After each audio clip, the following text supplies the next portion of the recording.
हाँ जी बेटा,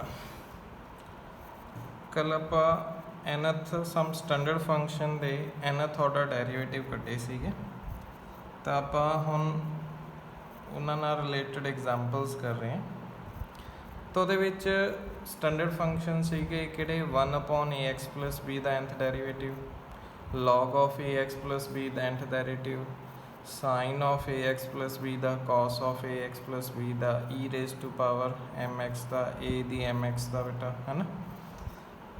तो कुछ फंक्शन है जे ਜਿਹੜੇ ਉਹਨਾਂ ਨਾਲ ਰਿਲੇਟ नहीं करते तो ਆਪਾਂ ਉਹਨਾਂ ਦੀ ਜਿਹੜਾ nth ਡੈਰੀਵੇਟਿਵ ਹੈ ਬਾय ਜਨਰਲਾਈਜੇਸ਼ਨ ਮੈਥਡ ਨਾਲ ਕਰਦੇ ਹਾਂ। तो ਉਹਦੇ ਨਾਲ ਰਿਲੇਟਡ ਇੱਕ ਐਗਜ਼ਾਮਪਲ ਹੈ, ਜਿਵੇਂ ਐਗਜ਼ਾਮਪਲ ਸੈਕੰਡ ਦੇਖੋ, find the nth derivative of √ax+b। तो ਇਹਨੂੰ ਆਪਾਂ y ਮੰਨ ਲੈਂਦੇ बेटा, √ax+b ਨੂੰ ਲਿਖ ਲਿਆ ax+b ਦੀ ਹਾਫ। तो ਇਹਦੀ ਜਨਰਲਾਈਜੇਸ਼ਨ ਕਿਉਂਕਿ ਇਹ ਸਟੈਂਡਰਡ ਫੰਕਸ਼ਨ ਨਾਲ ਨਹੀਂ ਮੈਚ ਕਰ ਰਿਹਾ ਤਾਂ ਇਹਦੀ nth ਡੈਰੀਵੇਟਿਵ ਆਪਾਂ ਜਨਰਲਾਈਜੇਸ਼ਨ ਮੈਥਡ ਨਾਲ ਕਰਨਾ ਹੈ। ਜਨਰਲਾਈਜੇਸ਼ਨ ਮੈਥਡ 'ਚ ਇੱਕ ਚੀਜ਼ ਦਾ ਧਿਆਨ ਰੱਖਣਾ बेटा, कोई भी चीज़ कैंसल आउट नहीं करनी, कोई भी टर्म आपदे कोलों कैंसल आउट नहीं करनी, अदरवाइज जनरलाइजेशन च प्रॉब्लम आ जाती है। ठीक है जी, तो आप करते हैं, सूँ पता लगेगा ये first derivative of y with respect to x कितना आ गया, पावर रूल 1/2 मूरे इंटू ax+b 1 ये पावर चो 1 कट जाएगा इंटू ax+b का डेरिवेटिव ए, again differentiate with respect to x तो 1/2 उसी तरह पावर अगे आ जाएगी बेटा, ax+b की पावर एक होर पावर कट जाएगी 1/2 -2। तो इनू सिंपलीफाई ना करो, यानी कि क्योंकि सिंपलीफाई करेंगे तो जनरलाइजेशन च अगे दिक्कत आएगी जो आप nth डेरिवेटिव करना होएगा। इंटू ax+b का डेरिवेटिव a इंटू a कितना हो गया a²। थर्ड डेरिवेटिव कितना आ जाएगा, अब पावर मूरे आ गई बेटा, एक पावर होर घट गई इंटू a³ हो गया। तो तुसी देख रहे हो बेटा, अगर y2 है तो ये 1 तक चल रहा है, इत्थे 2 है, इत्थे 2 है। अगर y3 है बेटा, इत्थे 2 तक चल रहा है, इत्थे 3 है, इत्थे 3 है। तो सो जो yn करांगे ये कित्थों तक चलेगा, 3 जो 3 है तो 2 तक चल रहा है, n है तो कित्थों तक चलेगा, n-1 तक चलेगा बेटा। 3 इत्थे 3 है तो n है तो कितना हो जाएगा, n हो जाएगा। ठीक है, a दी पावर n। तो बस इनू हम सिंपलीफाई कर लेंगे, उस साडा रिक्वायर्ड रिजल्ट आ जाएगा बेटा। तो जनरलाइजेशन मैथड से कोई भी टर्म तुसी सिंपलीफाई नहीं करके लिखनी होंगी, अदरवाइज मैं इनू लिख लैंदा -1/2 3/2 तो मैनू लास्ट टर्म नहीं पता लगनी सी की आएगी बेटा। ठीक है जी, तो इस तरीके नाल ये थर्ड एक्सरसाइज भी इनू आपां यूज़ करांगे जनरलाइजेशन मैथड नू। नाउ सैकेंड एग्जाम्पल देखो बेटा कि y = है a⁻² 2x + x/2x + 1। ये अलजबरिक फंक्शन है बेटा। तो जो भी न्यूमीनेटर तो डिनोमीनेटर की डिग्री सेम होंगी है तो डिवाइड कर लेने, ਜਾਂ आप कह दो न्यूमीनेटर की डिग्री ज़्यादा होंगी है डिनोमीनेटर तो भी आप डिवाइड कर लिया बेटा। ठीक है, तो डिवाइड करके आ तो ये किस च रिड्यूस हो गया, स्टैंडर्ड फंक्शन च रिड्यूस हो गया, क्योंकि अपन को पता है कि nth derivative of a the mx कितना होंदा है, a the mx into m into log a the power n। तो nth डेरिवेटिव ऑफ 1/ax+b कितना होंदा है, -1 दी n factorial n a the n/ax+b the power n+1। तो ये ना कंपेयर करो बेटा, m कितना आ रहा है 2, तो यदा nth डेरिवेटिव की आ जाएगा बोलो, a the 2x into 2 raised to power n log of a raised to power n 1/2 का nth डेरिवेटिव की हो जाएगा 0, इनू आप छड़ देने तो -1/2 उसी तरह रख लो 1/2x + 1। तो a की वैल्यू कितनी आ गई थे 2, तो यदा nth डेरिवेटिव हो गया -1 दी n factorial n into a raised to power n। a है बेटा 2 raised to power n upon ax+b raised to power। तो इनू बस सिंपलीफाई कर लो, सोडा आंसर आ जाएगा बेटा। नेक्स्ट है बेटा फोर्थ एग्जाम्पल है, y given upon x log of x - a upon x + a, log m/n कितना होंदा है, log m - log n। ਤਾਂ ਇੱਥੇ क्योंकि दो फंक्शन की प्रोडक्ट है तो आप एक बार डिफरेंशिएट कर दें विद रिस्पैक्ट टू एक्स से। तो फस्ट फंक्शन सैकेंड का derivative log of X minus A का derivative 1 X minus A log of X plus A का 1 प्लस एक्स का डेरीवेटिव 1 सैकेंड फंक्शन उस तरह एक्स अंदर मल्टीप्लाई कर लिया बेटा, ये उस तरह लिख लिया। इनू आप डिवाइड करता बेटा एक्स नो एक्स माइनस, तो ये आ गया 1 प्लस ए अपॉन एक्स माइनस ए, तो ये आ जाएगा 1 माइनस ए अपॉन एक्स प्लस ए, बाकी आगे उसी तरह। तो 1 नाल 1 कैंसल आउट हो गया था, तो ये रिड्यूस हो गया बेटा किस च स्टैंडर्ड फंक्शन च। क्यों? क्योंकि अपन पता है कि nth derivative of 1 upon A x plus B आ होंगे, तो nth derivative of log of A x plus B आ होंगे बेटा, है ना।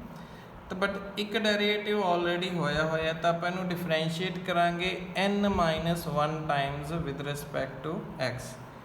तो n माइनस 1 एक टाइम ऑलरेडी होया, n टाइम्स होर करांगे तो ये बन गया y का nth डेरीवेटिव। बट इन्ना का की होएगा n माइनस 1th डेरीवेटिव होएगा।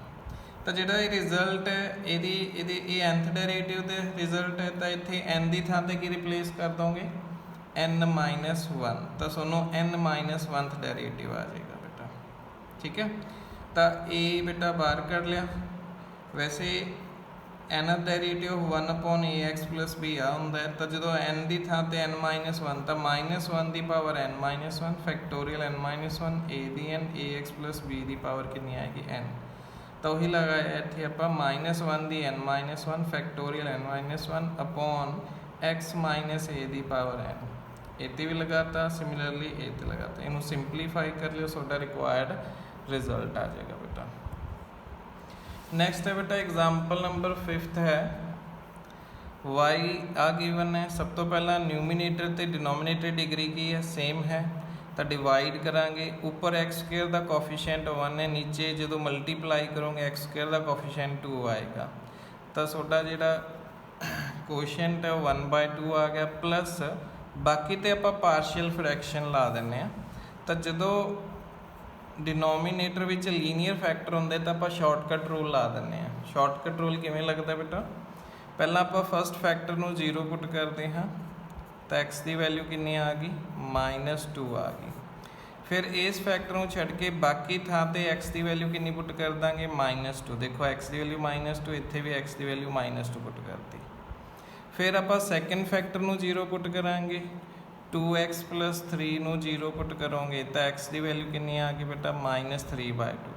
तो इस फैक्टर में छड़ के बाकी थां ते एक्स की वैल्यू कितनी पुट कर दोगे -3/2। देखो एक्स की वैल्यू पुट की -3/2, इत्थे भी एक्स की वैल्यू -3/2। तो इनू सिंपलीफाई कर लिया, बन गया एक किस च रिड्यूस हो गया स्टैंडर्ड फंक्शन च 1 अपॉन ए एक्स प्लस बी।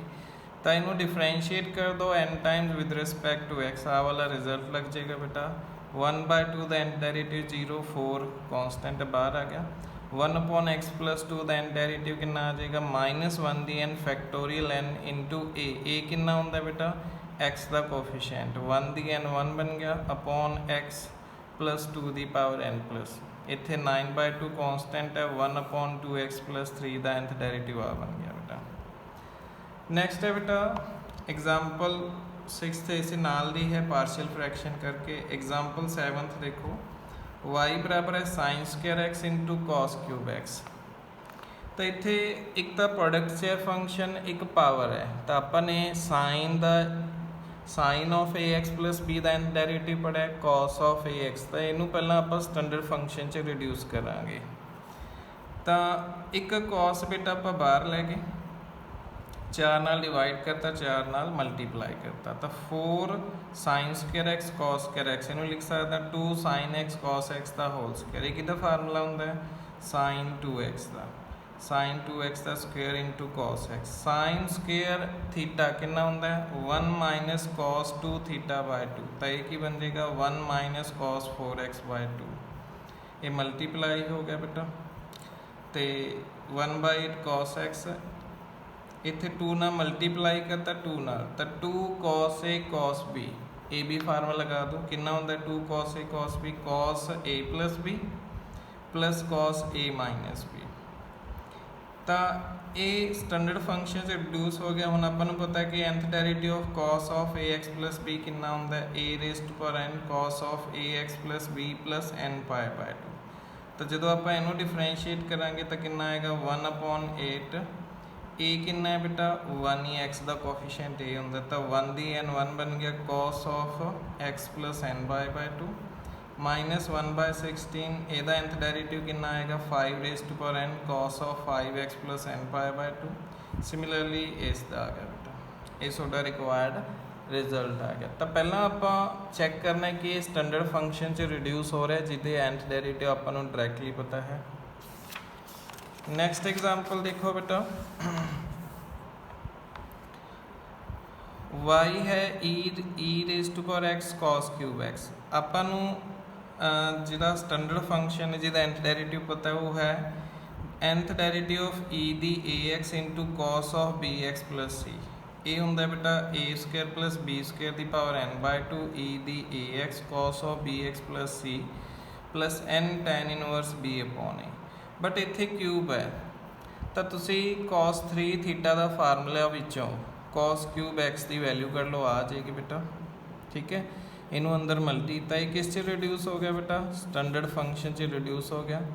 ਆਹ ਵਾਲਾ ਫਾਰਮੂਲਾ ਯੂਜ਼, ਤਾਂ ਡਿਫਰੈਂਸ਼ੀਏਟ ਕਰ ਦੋ n times with respect to x। ਤਾਂ y ਦਾ nth derivative with respect to x ਕਿੰਨਾ ਆ ਜਾਏਗਾ 1/4 a square plus b square ਦੀ power n by 2। a square a ਕੀ ਹੁੰਦਾ ਬੇਟਾ e ਦੀ ਪਾਵਰ a ਹੈ, ਇੱਥੇ x ਜਿਹੜਾ e ਦੀ ਪਾਵਰ ਹੈ ਉਹਦੇ ਵਿੱਚ x the coefficient cos of bx plus c ਜਿਹੜਾ cos ਦੇ ਐਂਗਲ 'ਚ ਹੈ ਉਹਦੇ ਵਿੱਚ x ਦਾ ਕੋਫੀਸ਼ੀਐਂਟ ਉਹ b ਹੁੰਦਾ ਬੇਟਾ। ਠੀਕ ਹੈ, e the power ax cos of ax plus b plus n tan inverse b upon a। b3 ਹੈ, a1 ਹੈ ਬੇਟਾ। ਸਿਮਿਲਰਲੀ ਇਸ ਤੇ ਲਗਾਤਾ ਬੇਟਾ, ਇਹਨੂੰ ਸਿੰਪਲੀਫਾਈ ਕਰ ਲਿਓ, ਤੁਹਾਡਾ ਰਿਕੁਆਇਰਡ ਰਿਜ਼ਲਟ। ਤਾਂ ਜਿਹੜਾ ਵੀ ਤੁਸੀਂ ਰਿਜ਼ਲਟ ਯੂਜ਼ ਕਰੋਗੇ ਬੇਟਾ ਉਹ ਨਾਲ ਲਿਖਣਾ ਹੁੰਦਾ ਤੁਸੀਂ। ਠੀਕ ਹੈ, नेक्स्ट एग्जाम्पल 10th है y बराबर x Q upon x square minus 1। First of all न्यूमीनेटर की डिग्री डिनोमीनेटर नो ज़्यादा है तो डिवाइड कर लोगे, डिवाइड करके आ बन गया इनू एक्स स्क्वायर माइनस 1 स्क्वायर ए स्क्वायर माइनस बी स्क्वायर का फार्मूला लगा दो एक्स माइनस 1। इतने पार्शियल फ्रैक्शन जो डिनोमीनेटर में लीनियर फैक्टर होंगे तो आप शॉर्टकट रूल लगा दें, सुनो पहला भी समझाया सीगा। पहला आप x माइनस 1 ਨੂੰ 0 पुट करांगे तो x की वैल्यू कितनी आ गई 1। तो इनू छड़ के बाकी थां ते x की वैल्यू 1 पुट कर देंगे। फिर सैकेंड फैक्टर ਨੂੰ 0 पुट करोगे, x की वैल्यू माइनस 1 आ गई। हुण इनू छड़ के बाकी थां ते x की वैल्यू माइनस 1 पुट कर देंगे। सिंपलीफाई कर लिया बेटा, ये की आ गया ਤੁਹਾਡਾ स्टैंडर्ड फंक्शन च रिड्यूस हो गया बेटा। तो इनू डिफरेंशिएट कर दो n टाइम्स, x का फर्स्ट डेरिवेटिव 1 होएगा, सेकंड डेरिवेटिव 0 बन जाएगा, दैट इज nth डेरिवेटिव 0 बन गया 1/2। ये है 1/ax प्लस b, ਇਹਦਾ nth डेरिवेटिव पता है ਤੁਹਾਨੂੰ, ਉਹਦਾ ਫਾਰਮੂਲਾ ਯੂਜ਼ ਕਰ ਲਿਆ, ਤੁਹਾਡਾ ਰਿਕੁਆਇਰਡ ਰਿਜ਼ਲਟ ਆ ਜਾਏਗਾ। ਠੀਕ ਹੈ, ਤਾਂ ਇਹ ਬਣ ਗਿਆ ਇਹਦੇ ਵਿੱਚ x ਨੂੰ 0 ਕਿਉਂਕਿ ਆਪਾਂ ਕੱਢਣਾ ਹੈ yn 0 ਦਾ ਮਤਲਬ ਹੈ yn when x the value 0, ਤੇ ਇਹਦੇ ਵਿੱਚ x ਨੂੰ 0 ਪੁੱਟ ਕਰ ਦੋ। तो जो x ਨੂੰ 0 पुट करोगे बेटा आ बन जाएगा ਤੁਹਾਡਾ। ਹੁਣ दो केस अराइज होंगे अगर n ईवन है तो एक n ऑड है। पहला केस है जो n ईवन है तो ईवन विच आप 1 ऐड कर दिए ऑड बन जाएगा, तो -1 दी n + 1 कितना बन जाएगा -1 बन जाएगा। तब बाय 1 ए बन गया -1 + 1 ए ओवरऑल की आ गया 0 आ गया। सेकंड केस है जो n ऑड है बेटा तो n + 1 ईवन है तो -1 दी n + 1 -1 दी ईवन पावर 1 बन गई, तो -1 दी n ऑड है तो -1 दी ऑड -1 बन गई। तो 1 च पुट करता अपने ए बन गया बेटा 1, तो 1 + 1 2 नाल 2 कैंसल आउट हो गया बेटा, तो -1 दी n कितना है -1 है, तो ये बन गया माइनस का फैक्टोरियल n बन गया है। तो ये इस हिसाब नाल तुसी सैकेंड एक्सरसाइज के सारे क्वेश्चन करने, पहला चैक कर लेना कि वो स्टैंडर्ड फंक्शन च है या नहीं है, अदरवाइज उन्होंने स्टैंडर्ड फंक्शन च रिड्यूस कर लो सिंपलीफाई करके ਐਂਡ ਦੈਨ ਉਹਦਾ nth ਡੈਰੀਵੇਟਿਵ ਕੱਢਣਾ ਬੇਟਾ। ਠੀਕ ਹੈ, ਤਾਂ ਇਹਦੇ ਵਿੱਚ ਜਿਹੜੇ ਸਟੈਂਡਰਡ ਫੰਕਸ਼ਨ ਦੇ nth ਡੈਰੀਵੇਟਿਵ ਹੈ ਉਹਦੇ ਫਾਰਮੂਲੇ ਯਾਦ ਰੱਖਣੇ ਆ। ਤੇ ਅੱਜ ਇੰਨਾ ਹੀ ਕਰਾਂਗੇ। ਤੇ ਕੱਲ ਇੱਕ ਐਕਸਰਸਾਈਜ਼ ਰਹਿ ਜਾਂਦੀ ਹੈ ਬੇਟਾ ਸਕਸੈਸਿਵ ਡਿਫਰੈਂਸ਼ੀਏਸ਼ਨ ਦੀ, ਜਿਹਦੇ ਵਿੱਚ ਆਪਾਂ ਇੱਕ ਇੰਪੋਰਟੈਂਟ ਫਾਰਮੂਲਾ ਕਰਨਾ ਹੈ ਲੀਬਨੇਜ਼ ਰੂਲ। ਉਹ ਦੋ ਫੰਕਸ਼ਨ ਦੀ ਪ੍ਰੋਡਕਟ ਦਾ nth ਡੈਰੀਵੇਟਿਵ ਕੱਢਣ ਦਾ ਫਾਰਮੂਲਾ ਹੁੰਦਾ, ਉਹ ਆਪਾਂ ਬੇਟਾ ਕੱਲ ਕਰਾਂਗੇ। ਤਾਂ ਅੱਜ ਵਾਸਤੇ ਇੰਨਾ ਹੀ ਹੈ ਬੇਟਾ। ਇਹ ਐਕਸਰਸਾਈਜ਼ ਟਰਾਈ ਕਰੋ, ਫਸਟ ਵੀ ਸੈਕਿੰਡ ਵੀ, ਤੇ ਇਹਨਾਂ ਦੀ ਪ੍ਰੋਬਲਮ ਬੇਟਾ ਦੱਸ ਦਿਓ ਕੀ ਹੈ।